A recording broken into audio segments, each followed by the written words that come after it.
This is the funeral of Mustafa, a migrant. He was one of the unlucky ones among the thousands of people who have tried to enter the European Union across the Belarusian border with Poland recently. Coming from Yemen to Belarus, he met his death due to cold, hunger, and exhaustion after finally having entered EU soil through Polish forests.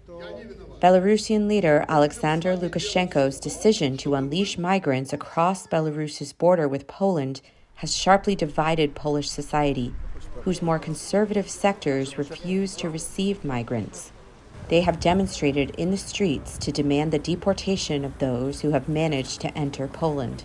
It is not in an interest of Poland, it is not in the interest of Germany, it is not in the interest of the entirety of Europe to accept these people which can pose a serious threat to our security and our identity. Polish liberals have demonstrated in the streets of Warsaw demanding that this crisis be addressed by putting nationalist sentiments aside and letting aid, currently held up by authorities, get to the migrants. It's okay to somehow protect the border, but there is no compassion at all in their behavior and actions.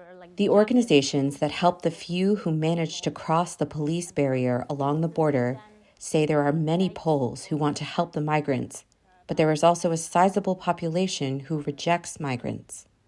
Part of the people that say that we want to help and we do not agree what's going on there, and we do not agree for children, women and men dying in the forest. And there is a group of people who want to also protect the border, and they find those people as a threat for Polish freedom, for Polish states.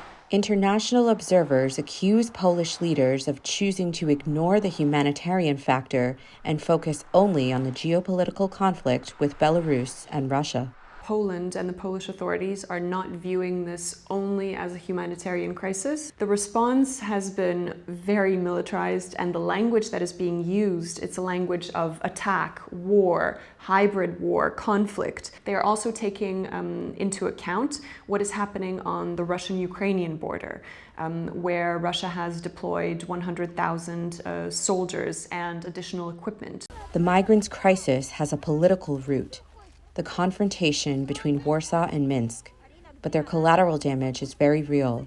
They have first and last names, and they live in barracks in Eastern Europe, waiting for a resolution in the geopolitical conflict.